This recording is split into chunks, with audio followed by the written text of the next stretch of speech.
Greetings, humanities. Let me get this in focus as best I can as I sit in my basement office. And today's a great day because we have reached the end. This is the last day of our study of ancient China.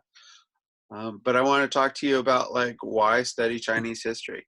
Why have we done this for so long?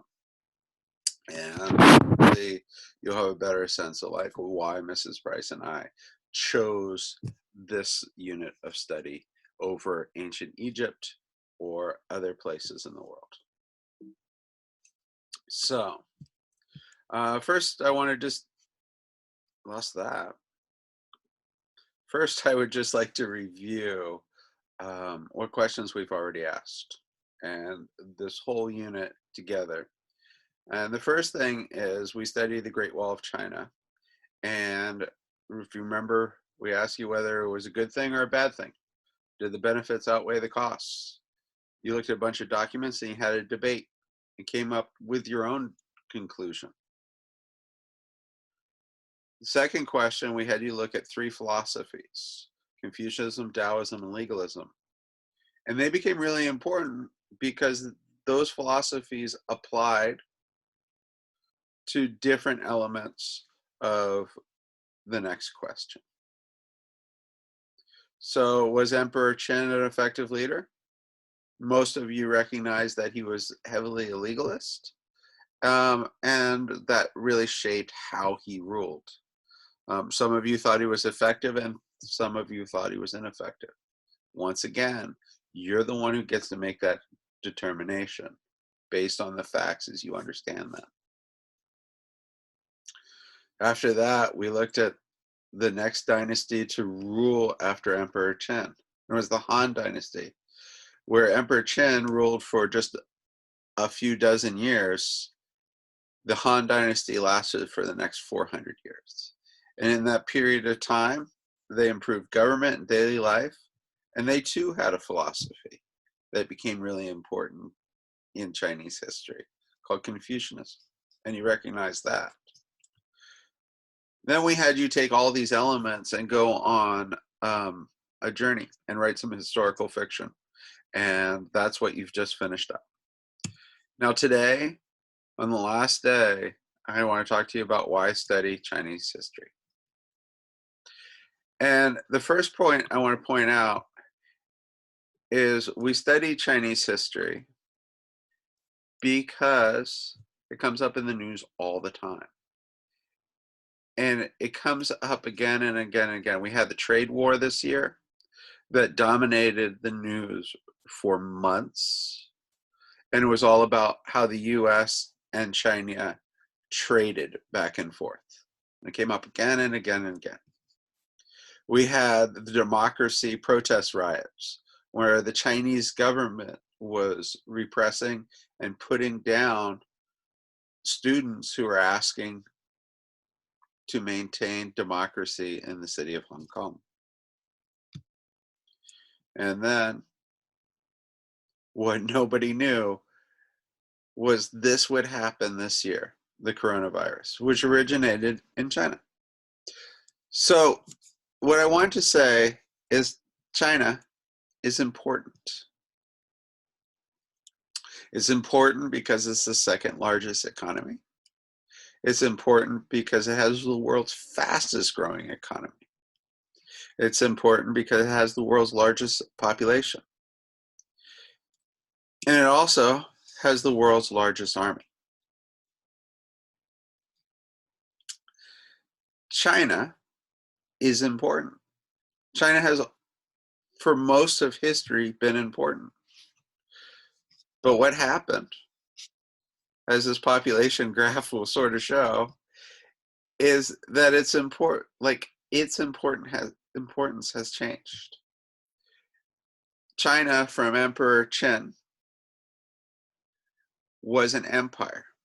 It was an empire of the same politics till 110 years ago when the last dynasty fell.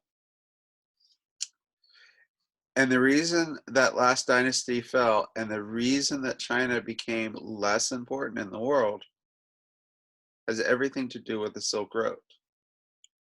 and trade. And the reason that China is becoming more important in the world has everything to do with trade. So, what I want to say is, why study China's history? Because China is important. And the second thing I want you to understand is that countries are like people.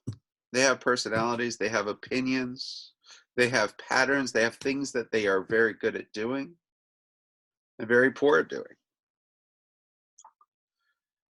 But to start to understand this, you have to study a country's philosophies, culture, history, and you've only begun studying China because you will be following this topic for the rest of your lives. China will continue to come up in the news. China will continue to be important. China might even become more and more and more important as life goes on. So having an understanding of this civilization, ancient and modern, is really important. So, the Silk Road.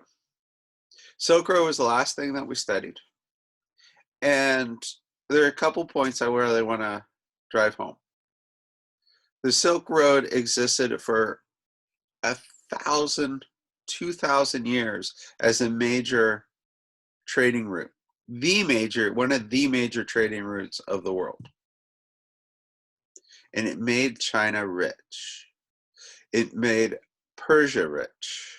It made all the empires along the line wealthy. And this continued for a couple thousand years until it ended. And the reason it ended was the European nations started building these ships and sailing around and cutting out all the middlemen, which is what we discussed. And when that happened, the wealth of China, the wealth of Persia, which is modern day Iran, the wealth of the Ottoman states was completely cut out. And they became poorer and poorer and poorer. Well, China is now back. And China sees itself as being this historic entity, this historic place, right, where they get their wealth through trade. So today, we want you to explore this last element. And there's two things that we're looking at you do. First, we'd like you to read an article from Newsela, and that article is about China and the new Silk Road and its relationship with the country of Italy.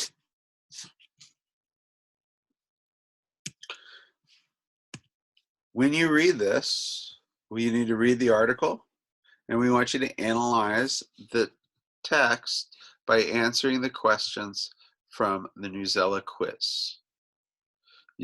When you answer those questions, go back and reread the text to find evidence to support your answer.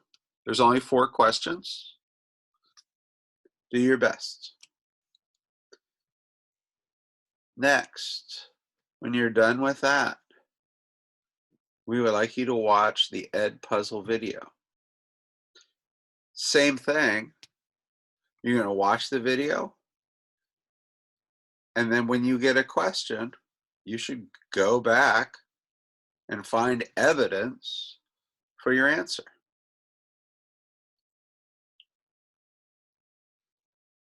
And I hope these two pieces sort of connect all the dots from where we started when we studied the Great Wall of China to the Silk Road. Have yourselves a wonderful day. And all in all, these two activities should take about 20 minutes.